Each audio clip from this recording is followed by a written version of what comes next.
It has made us refocus on the vulnerability of the human race to infections. Needless to say, it has opened up Pandora's box of mystery of interaction of infection, immunity, and autoimmune diseases, along with introducing several new concepts in immunology. Bringing us to today's theme, infection and rheumatology. We extend a very warm welcome to all the speakers and delegates to the second day of Chandray Update 2020, which is a virtual program. And also to the 2 sessions program filled with talks and case presentations. I would like to take the opportunity to introduce our chairs for today's session, and I would also like to take some time to introduce them as they have immensely contributed to the field of rheumatology. Our first chair for today is Dr. K.M. Mahendranath. I don't think we all need much of an introduction to him. He is one among India's senior most rheumatologists with 47 years of experience in patient care, community education, teaching, research, and advocacy. He was the first rheumatologist in Bengaluru and the state of Karnataka. He founded the KRA in the year 1993. He has been bestowed with the highest awards by all major international rheumatology organizations for his commitment towards developing rheumatology as a field, providing most ethical and high quality treatment to patients, enabling financial aid and mass patient and community awareness around rheumatoid arthritis and other autoimmune rheumatic diseases. To mention a few among the various prestigious awards he has been presented with, he has received the Padma Shri Dr. M.N. Passe Award in 2004 for lifetime contribution to most distinguished services to the development of rheumatology in India by the Indian Rheumatology Association, the Karnataka Rajyotsava Prashasti for distinguished services and excellence in the field of medicine in 2010 by the government of Karnataka. He has received the honor for distinguished achievements in services to Indian medicine by the Indian Medical Association in 2011, Distinguished Service Award for Lifetime Achievement by Karnataka Rheumatology Association in 2018, Master of ACR by the American College of Rheumatology in 2018, APLR Master in 2018. It's an honor to have you amongst us, sir, as always.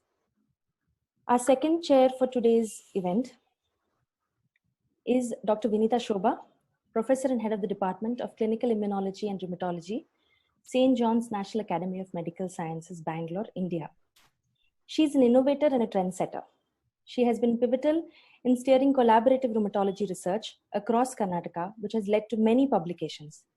She has set up the first department of clinical immunology and rheumatology in Karnataka in the medical college and successfully initiated the first super specialty program in rheumatology in state of Karnataka. Her research areas of interest are biology of lupus, myositis, and vasculitis. I would like to request the chairpersons to take over from here and introduce the speakers for the first session, please. Thank you, Veena, for the kind introduction. And it's always a pleasure to be part of the Chandray Update. This is the 18th year. I think Chandrasekhar is conducting very successfully. The only change is this time it is virtual. I think I've attended probably 16 of them. I've missed 2, if I remember. Yesterday in my clinic, I counted the Chandray mementos. There were 16 of them, actually. So I don't know this year whether you're going to give me a virtual memento or a real memento. We are thinking about that. Yeah. I have seen particularly general practitioners and physicians in Bangalore looking forward for the Chandray Update, because this is one occasion where they try to get some rheumatology forced into their minds, even if they are unwilling or willing. But it is always fully attended, and I used to see that sessions were jam-packed. And I think he has done an immense service, Chandrasekhar, to rheumatology development and practice in Karnataka. He came to Karnataka, Bangalore in 1997 and founded this. And Chandray has become one of the biggest institution in private sector. As a researcher, as a collaborator, I think Vinita Shobha and he started this collaborative process and publications. Vinita Shobha is the inspiration, Chandrasekhar is the instigator. So we have done a lot of publication regarding this, and KRA probably has drawn attention not only nationally but internationally also. And he started his training programs for fellowships, and his fellows are who are trained serving in different parts of India, particularly in Karnataka, where it is really needed. Places like Gulbarga, Raichur, Hubli, and other places. They are doing an excellent job. And Chandrasekhara is currently, for the uninitiated people, he is currently the Vice President of the Indian Rheumatology Association, the President of the Karnataka Rheumatology Association, is Secretary of the Information Society of India. A huge number of publications. His recent interest, he's one of the recent thing published is neuroimmunology. I just saw in the morning, it's one of the publication, Artificial Intelligence and Imaging and Expansion of Lumbar Spine. Just going through that. So he's actively busy all the time, not only doing a lot of work himself and instigating others. And I always say, I don't know how he finds time. Maybe Renuka takes half of his job probably, administrative work and other things Renuka takes. So Chandrasekhar is left to do all the teaching and research program. And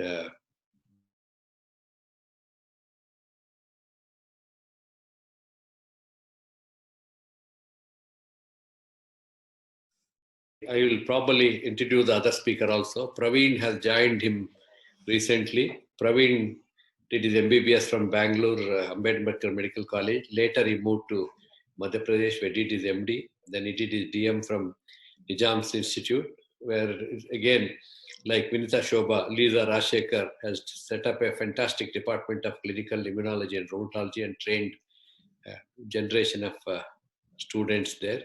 And Praveen completed his DM in clinical immunology and rheumatology, and he's come back to Bangalore and joined Chandra. Probably, I hope Chandrasekhar and Praveen will be able to start DNB or even DM very soon in Chandra Institute. And Chandrasekhar, we can start now, or? Yes, sir.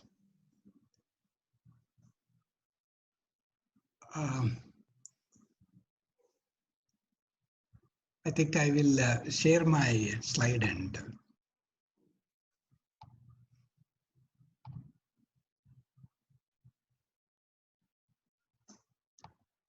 yeah, I think my slides are visible.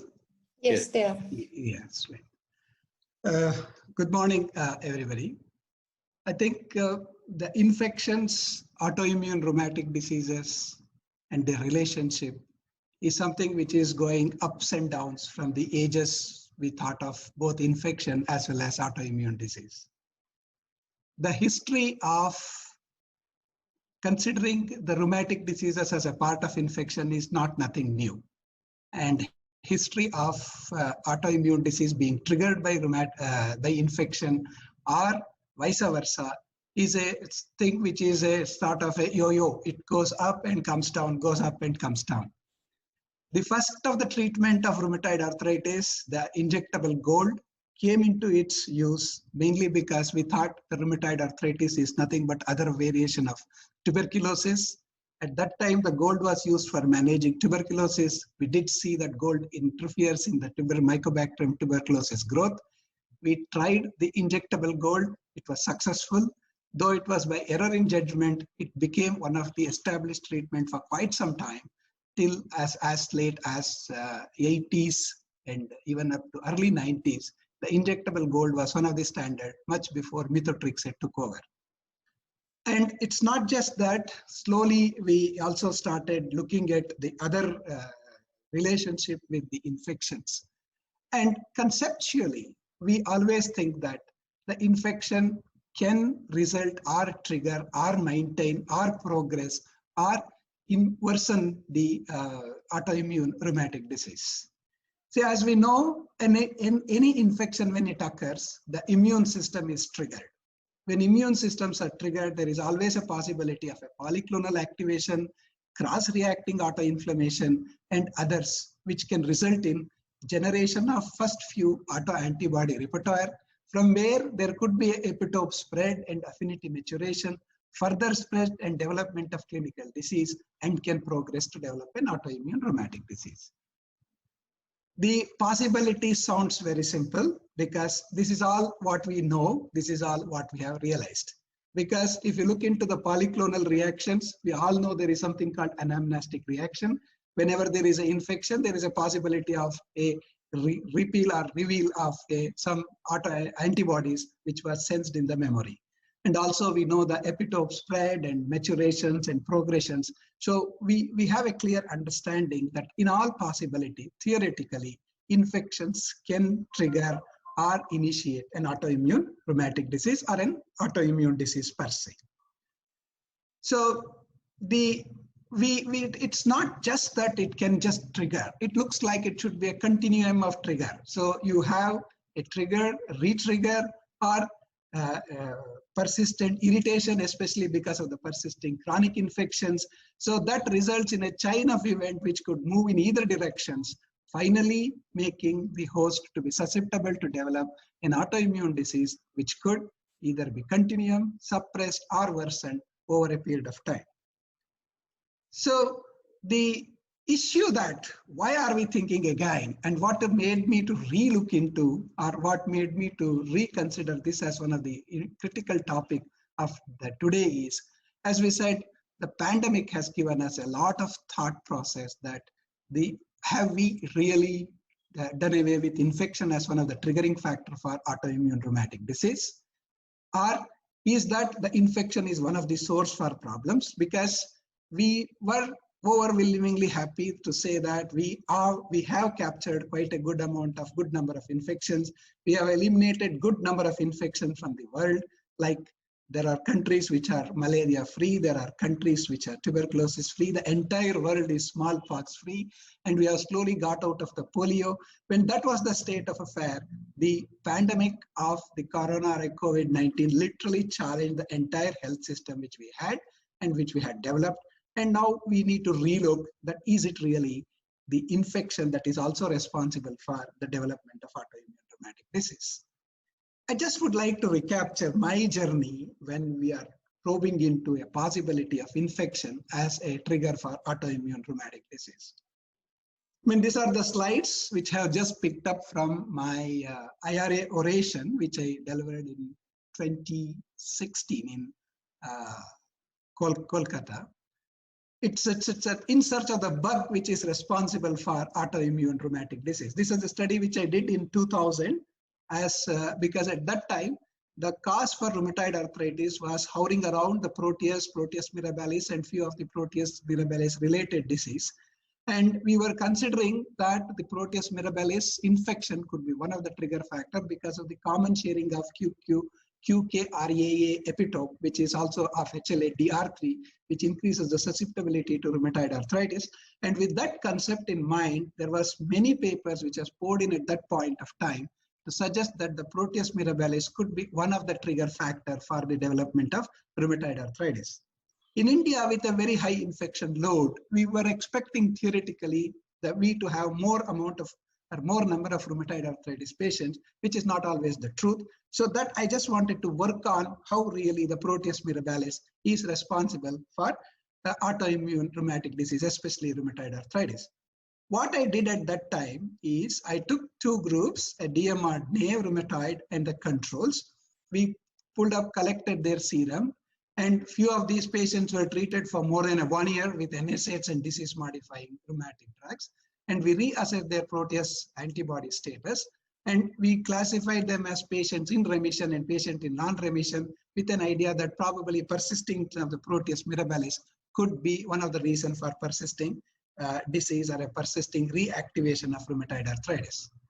So for that, we recruited around 78 consecutive rheumatoid patients, because why we could 78 is because we wanted DMR-naive patients. We analyzed the presence of IgG isotypes, IgA and IgM against Proteus mirabilis by ELISA, which was standardized by ourselves in our lab at MS Ramaiah.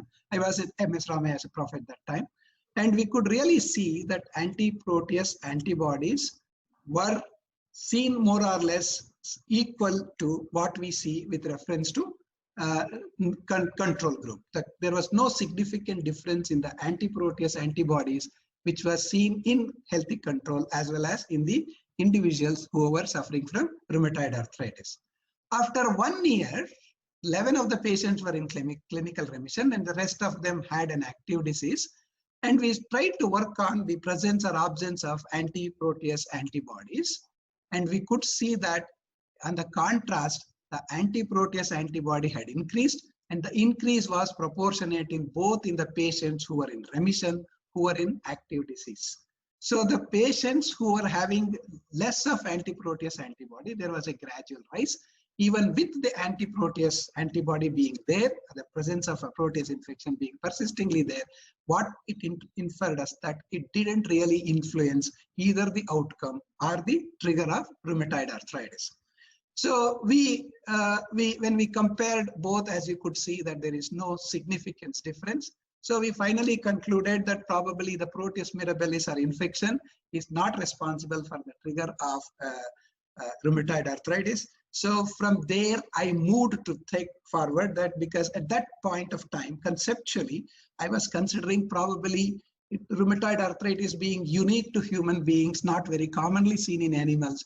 Probably what is unique to human being, in contrast to infection, which is seen both in animal and humans, is probably the psychological artificial stress. That's a time when I put my mind into work on quite a good amount of psychoneuroimmunological perceptions. And there also we could really see that that's not one of the reasons which is responsible for trigger or persistence of the rheumatoid arthritis. So based on that, we concluded that infection may not play a major role. The infection may be a consequence of treatment and disease activity, and simultaneously started moving towards reasons for exploring the stress being one of the reasons for autoimmune rheumatic diseases. Then why this change of perception occurred across the globe? Why did we think slowly that probably infection may not be the reason for the development of autoimmune rheumatic disease? As the explosion occurred in the molecular biology as well as in the DNA and genetic mapping techniques, we could see that we could type plenty of genes. We could identify an array of genes which are in increased proportion in the patients who develop autoimmune rheumatic disease. We started concluding that probably there is a need of a genetic susceptibility as one of the probable major players responsible for the development of autoimmune rheumatic disease. The entire world's focus now moved towards the possibility of genetic factor as a responsible cause for the development of autoimmune rheumatic disease. We also started realizing that there are naturally occurring autoantibodies. We did started figuring out that if in the lower titer you have quite a few of these autoantibodies which are described in autoimmune rheumatic disease in a form of naturally occurring autoantibodies. And autoantibodies do appear transiently in several infections, both acute and chronic infections. And few virus diseases mimics the presentation of an autoimmune disease. Gradually, we started realizing that autoantibodies occurs transiently in several infections. Few viruses mimics. This is explained from quite substantial number of times, though we couldn't focus much. And off late, with the explosion of coronavirus infection across the globe, we started seeing that quite a good number of patients did develop the presence of autoantibodies, did presented like a post-infective inflammatory syndromes, and varieties of these features started suggesting, relooking as for us to think that probably the virus infections or several other infections can trigger the autoimmune rheumatic disease. And this is a paper which our team had presented 2.5, 3 years back in our IRA, where we could really show that few of the Epstein-Barr virus infections either can worsen the disease or could be the trigger factor for the disease.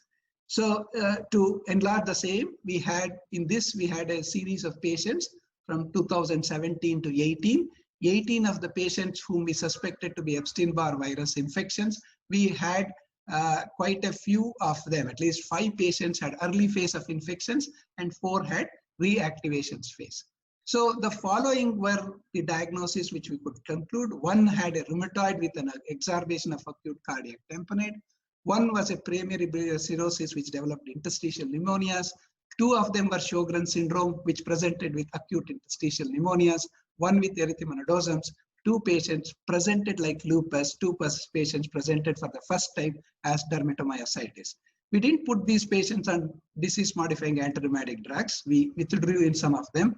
And we put them on a small to moderate dose of steroids, and in few of them where the CMV titers were very high, we used vancomycin, 2 of these patients of acute interstitial pneumonia and 2 of the patients with dermatomyositis. They significantly improved in the symptoms without any disease-modifying antirheumatic drugs were included. So that put us to a concept back that probably infection may trigger or infection may worsen the autoimmune rheumatic disease. This is a paper which we published recently in JAPI, where we could just presented 2 of the things which we encountered in the very early part of the COVID recovery phase. We had 2 of the patients who had inflammatory syndromes, which presented more or less close to a autoimmune rheumatic disease. So what it means for us is that there is a possibility, and there is a true possibility, of virus or a bacterial infections triggering autoimmune rheumatic disease. What are all the thought process which was there, which has now buried or which are to be revoked again, is because we have a bacterial interactions in triggering AIRD. If you remember, there were several papers in 90s and 20s where Klebsiella was supposed to be one of the blamed as one of the causative factor for trigger of ankylosing spondylitis. Proteus mirabilis was a trigger of rheumatoid. Streptococcal is a well-established fact of rheumatic fever is there, but also has been shown to trigger varieties of other infection, chlamydia, and to name, we have few more bacterial infections which has been fairly well associated for the development or trigger of autoimmune rheumatic disease. And one of the recent publications of 2019 in immunology, which clearly shows the relationship of systemic lupus erythematosus with varieties of viruses. So you could see EBV, CMV, HIV, and parvovirus and herpes viruses. And similarly, in bacterial infection like tuberculosis and H. pylori, you have a lupus-like manifestations, which quite often recedes with the regression of these infections.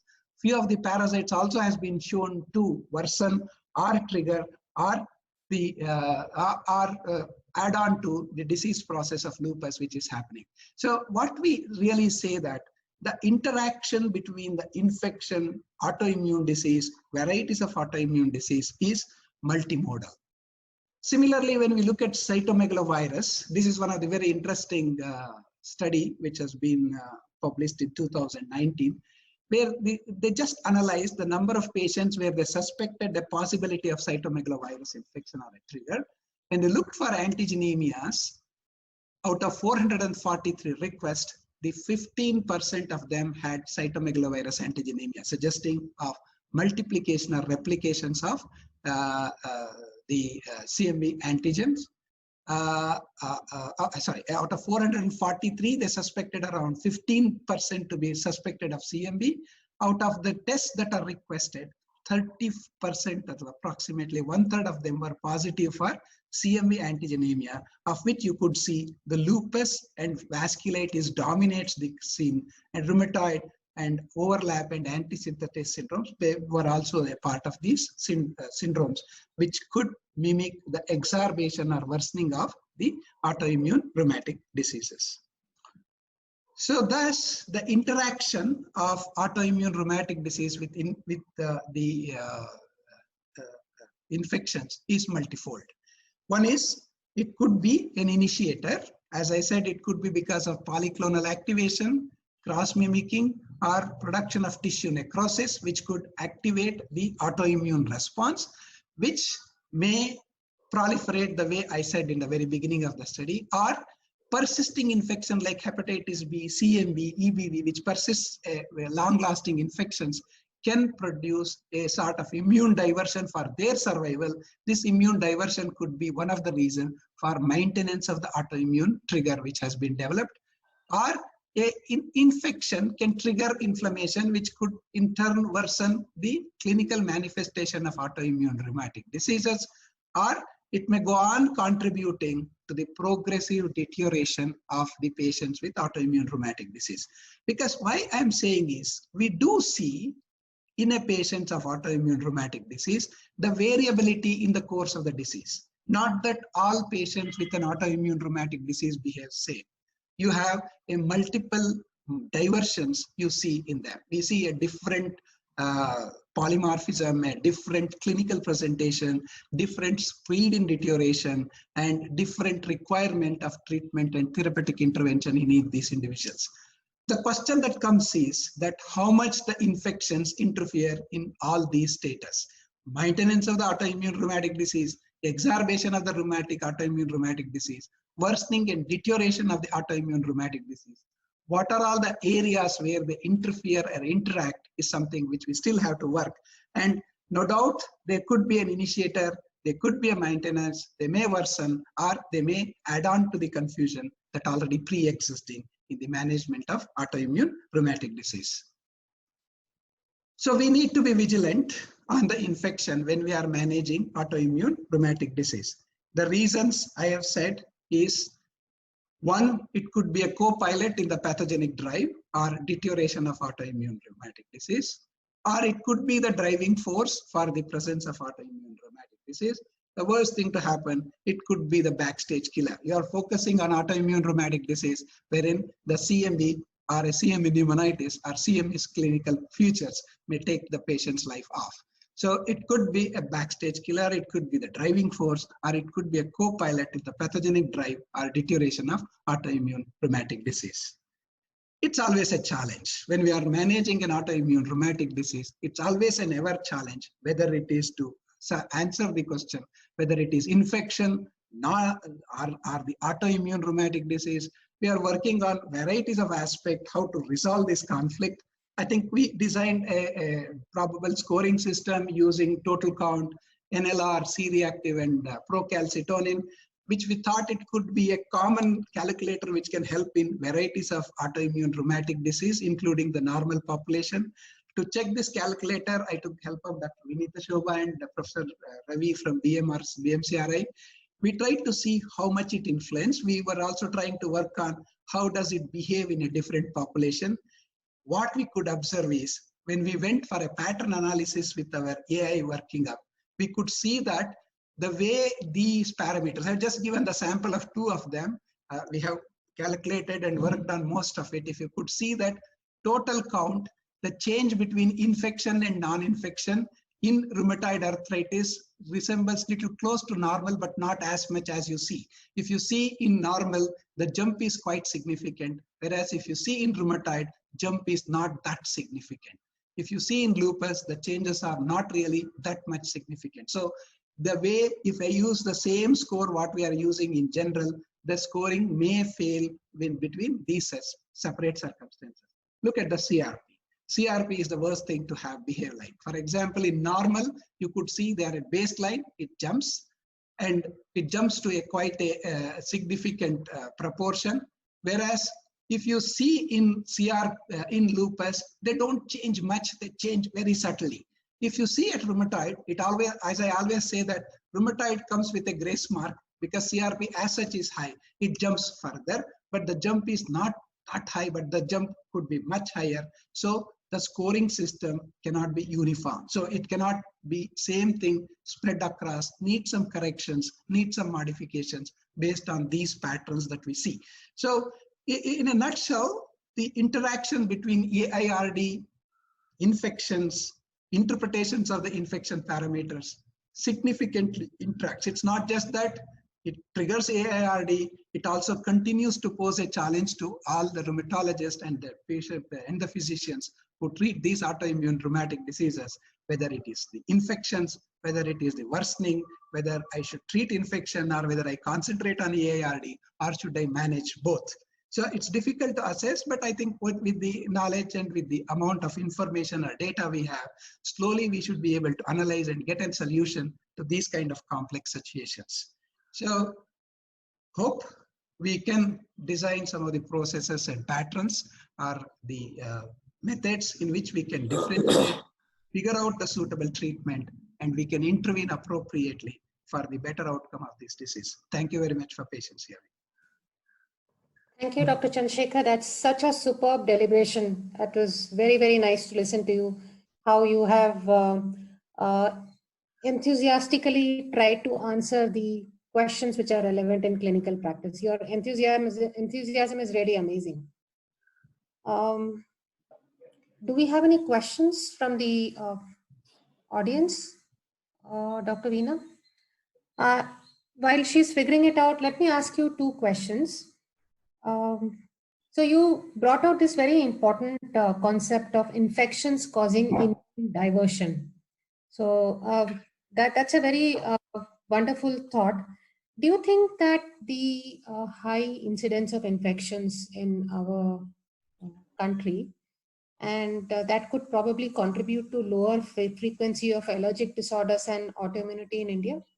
Compared to the West, if you see the Indian prevalence of rheumatoid arthritis is probably only 0.5% to 0.7% at max. So do you think that could be responsible? No, actually, if you see from the data that we have published, vis-a-vis compared to the other side, the rheumatoid arthritis comes much younger in our patient than That's true. to the other countries. So I think it's wrong for us to say that we are not susceptible to the autoimmune rheumatic disease as much as the Western countries. We looks like we are more susceptible to autoimmune rheumatic diseases vis-a-vis compared to the Western, because we develop much earlier than before what you call it as an immune senescence, which is responsible for the immune diversion to develop autoimmune rheumatic disease. We develop either immune senescence early, or the infections which are recurrent and repeatedly coming must be one of the reasons for early onset of autoimmune rheumatic disease. Because this is one question which I am wondering after the data of us are published. And when I saw the analytics of that, and even the IRA database that what I have seen, overall across India, the rheumatoid diseases are much earlier than what we see in the Western world. So is it because we are exposed to the infection in much higher load and much earlier in our age group? Is it responsible for both immune senescence as well as the trigger of autoimmune rheumatic disease? Is something which we need to really work to elaborate, because this is the ground which we really have, which helps us to differentiate that. The second point, when it comes to allergies, no doubt the infections blocks the development of allergies.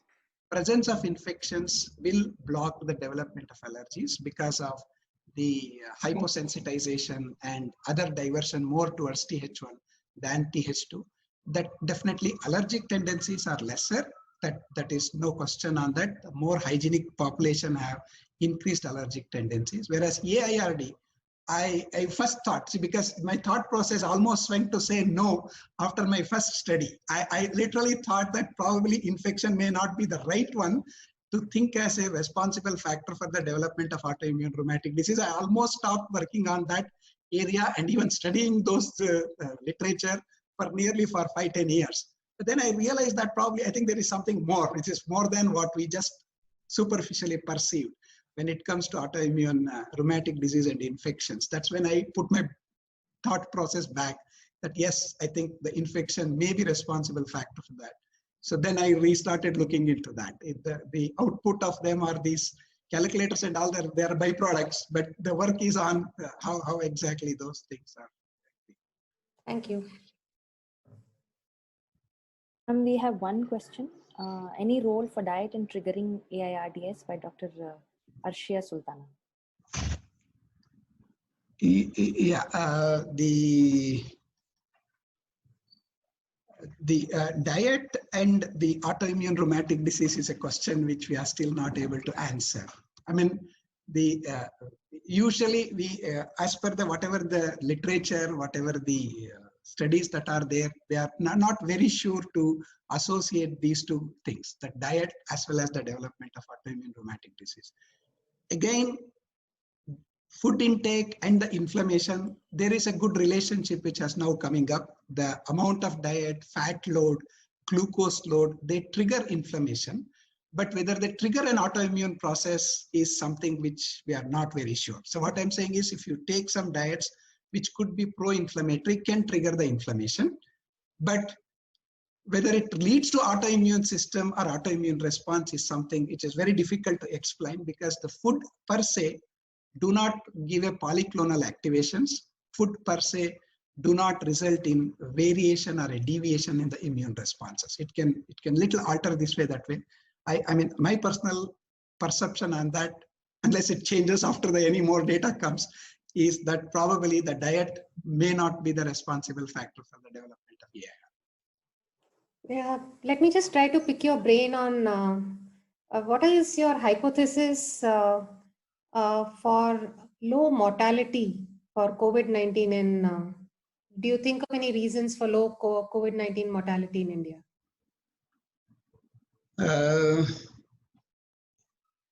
I mean, it's a difficult question, but I think it's one of the reason is population is younger compared to the Western world. That could be one of the major reason.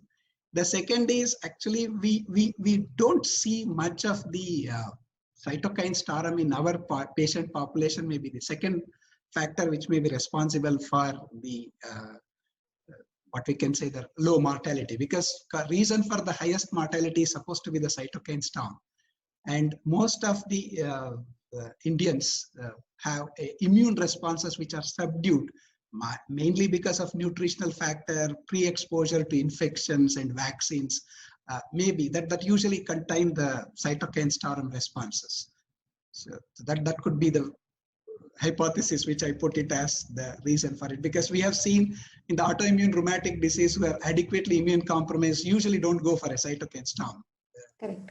Another reason, Chandrasekhar, in both in America and Italy, one of the major causes, apart from the morbid obesity, terrible obesity in Americans and Italians, particularly in the northern Italy regions, is what they consider it as one of the major causes. And I don't think Indians are obese by that standard.